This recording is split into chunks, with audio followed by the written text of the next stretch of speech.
I've got a wife. So I'm a vlog about my life. It's for fun, it's not for fame. And every day I'm gonna do it the same. They call me Iska, call me Iska. Call me Iska, call me Iska. Okay, so a lot of people say, Esko, what do you do? What do you do for a living? What brings the bucks to your bank account? Well, I own or co-own, I don't like to say own, I co-own a printing business. Essentially, it started as a screen printing business.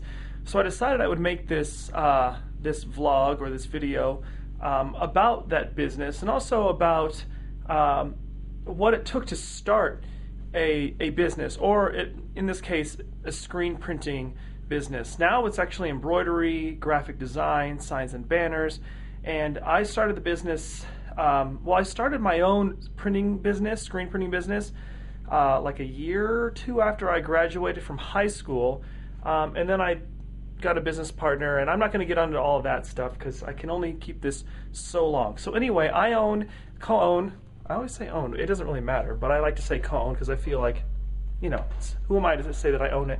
Co-own Breakout Creative Company. And let me give you a short tour of our shop. We started in a small shop, very small shop actually. At first it was actually at my parents' garage, and then we moved to a shop that was about 1,000 square feet, very small, and now we're in a 3,300 square foot building, and we are about probably about 3.5 years old, almost 4 years old, maybe even 4. I don't even remember exactly how old we are, because it kind of switched over and we got into the new name and all that kind of stuff. So I don't know exactly when you want to say we started the business, but we've been doing it as partners for about 4 years, and we're doing pretty good right now. This year we'll probably have hit, we have hit about $500,000 in sales, which isn't too bad for being as young as we are. We have 5 employees, including us 2. So altogether, there's 5 of us. This is our showroom. As you walk in, it's kind of like a bamboo, Hawaiian type feel. I made all this stuff on the walls just actually a couple days ago. So we're trying to, keep it kind of stylish, kind of cool, something different, so customers come in and they're kind of like, wow, that's cool. So the showroom kind of gives you an idea of all these different styles and stuff, different things you can have customized: hats, bags, visors, obviously t-shirts, hoodies. There's lots of promotional products. I mean, you can almost get anything customized with your business name. We do a lot of business for schools and such like that. So tip number 1, when you start your printing business, I would suggest thinking about niches in your community or places where your business is going to thrive. Don't just start a business because you want to make money. You need to think about essentially how you're going to get your business and where it's going to come from. What kind of customers are you going to have? At first, when I first started printing for myself, my base customer were bands and the music industry, because I was really involved with that industry.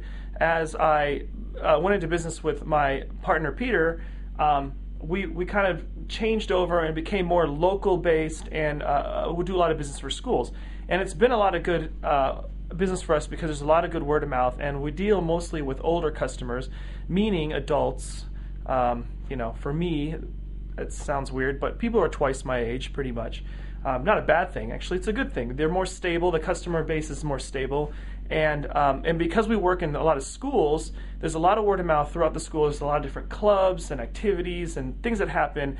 And we get a lot of business because of that, because those people who heard about us, they come and they do something for the school, well, they come back and say, well, my business wants something, or, my event wants something. So a word of mouth is a huge business for us. But you know what? Another part of the business is the whole production part. So right now, this is our warehouse or our shop, or print room, or whatever you want to call it. We used to have an embroidery machine, a whole embroidery setup here, but we moved that out because, well, essentially it just didn't work. But we have a manual press and we have an auto press. Now, for those of you who are interested in starting your own screen printing business, here's what I recommend. You don't need to spend thousands of dollars right off the bat. What you need to invest in is probably your education as far as screen printing goes, and learning how to rig things up yourself, how to set it up yourself, how to save money by doing it yourself. This is one of the first major presses that I owned. The first real press that I ever had, I actually built out of pieces of wood, and you know what? I built it out of pieces of wood and a door frame, and I screwed the screens on to the door frame. Or not the door frame, sorry. What do you call it? I'm at a loss for words. This is why vlogging all in one video and not being able to cut out kind of sucks. But anyway, the thing that, you know, the doors open and close on. What are they called? I can't even think of it. Brain fart. Anyway, you know what I'm talking about. And then, hinges, finally.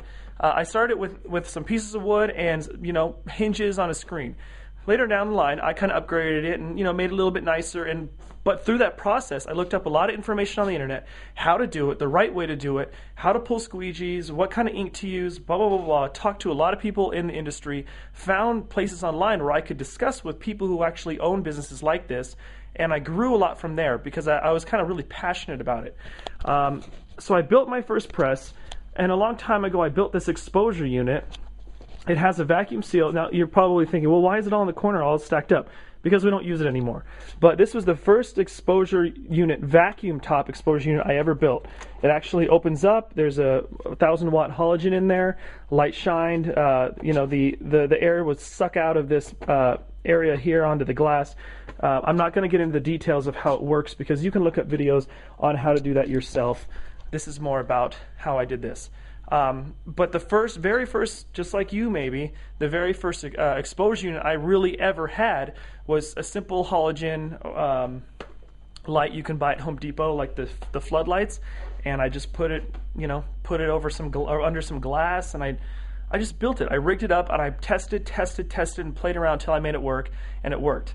As far as getting orders, what I did personally, since I was a little kid, I've learned how to make websites, how to do web design, all that kind of stuff. I built myself a little website, and honestly, I'll come out and say it, I kind of spammed a lot of bands. It sounds bad, but it worked. It worked. I made myself very easy to navigate to as far as the website went, and how to get information and how to order. And I also had really good deals going on. So that kind of helped me grow a customer base. It worked. It did work. And I got a lot of orders from other parts of the United States. Actually, when I started to really get into it, I was shipping stuff out all the time, all over the place. And I sort of made it my goal to see if I can get, an order from every state. I was shipping stuff from San Diego to New York. So it was kind of weird. But that doesn't happen so much anymore because so much of our business is based locally here at this point. But it's helped us grow because we have, built up a reputation in the area. Some people like it, some people don't, but that's just the way it is. So there's some competition in the area that's a lot larger than us, and some that are smaller than us. But we survive by, I think, a mix of having good customer service. We're here 9 to 5 every day. We stay open, and customers, when they need to call us, they can. You call us, we'll be here 9 to 5, Monday through Friday, maybe sometimes at 10 a.m. on Friday, but 9 to 5 for the most part. And I think customers like that, especially the professional people we deal with, schools, and other things like that. What else is there to talk about? One of the things that help us, I think, continue to grow our business is looking towards the future. Don't just get stuck in a rut of trying to do the same thing the same way all the time. You're going to want to kind of look to things that you can upgrade to, things that you want to make goals for yourself.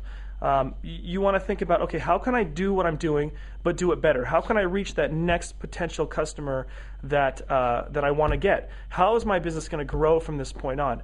Sometimes at some certain point when you build up reserve, you're going to want to go and buy that piece of equipment and make that investment. Our investment was the auto press. We actually got a loan and we bought this press, and it helped us get to the next point of where we wanted to be. And honestly, we're doing pretty well. We're not huge yet, but we're doing well. And this press isn't even used, I would say, I don't know, let's say like 30 to 40% of the time, no one's even using this press. we're either working on screens or we're on the manual press. We only have one printer. I print myself, but now I spend more time administering and doing graphic design and all the other kind of stuff that goes along with that. We do have one other person who runs customer service. Again, I'm the graphic designer. We have customer service, and then we have Peter, my business partner, who does more customer service / business administration. And then we have somebody who actually will catch and organize for shipments and for the printer. And then we have a main guy who does the auto press and manual press and all the printing. So, but in all, we work as a team and we try to get things done well. But let's see. I don't know what's left. There's so many things to talk about as far as the business goes. But all in all, if you want to get into the screen printing business, you got to do it, and you just gotta go for it. You got to go for it, and you've got to make it happen. You got to make things work. You have to make things work. That is the key. You can't just give up or start crying when something stops working or something doesn't go right. You got to keep pushing on. You got to try to make things work with the budget you have, with the money you have. Because when I first started the screen printing business, I only had I remember this. I only had like $250 because I quit my job and that's all I had. And I don't know how I did it, but I did it. And I'm here and I'm living off of it. And I just got married, and I'm still living in an apartment, but I'm saving up to buy that house. So if you're looking to start your own screen printing business, those are just some quick recommendations and some ideas. But do a lot of research. Do a ton of research, because that's how I did it. Lots of research, and try to discuss with people who are in the industry. One thing about screen printing is that everybody does it a little bit different. Everybody has their own little ways, their own products they use, the way they print, the way they make their screens, everybody does it different, but there are the right ways to do it and there are the wrong ways to do it. So do your research, test everything, and always look to the future and make goals. So those are my recommendations, and that's my little vlog for today. I hope you enjoyed that. I don't know if there's anything else to really share with you. This is our little break room here. We have a dark room in here, but it's going to be dark, so I'm not even going to really show it to you. Oh, go figure, it's dark in here. Oh, it's glowing red. We have this large exposure unit now, which works pretty good. This is my office here. This is where I do most of my work. So, yeah, this is our customer service. It's dark in there because everybody's gone. There's a fish tank. And it's Christmas time. So, anyway, that's about it. And we do signs, banners, embroidery. We've kind of expanded from there too. And you should check out our website, because we're making some major advancements to our site. Soon there's going to be like a tea studio where you can design online and do all that kind of stuff. But anyway, I keep saying anyway and pretending that's going to be the end, and then I keep talking. Just wanted to share that with you. And I hope if you have any questions, feel free to leave a comment. And make sure to like the video so that other people who are looking for information can find it. Because when you like a video, it helps it get found easier. I don't know, YouTube's a crazy thing. But anyway, enjoy your Christmas.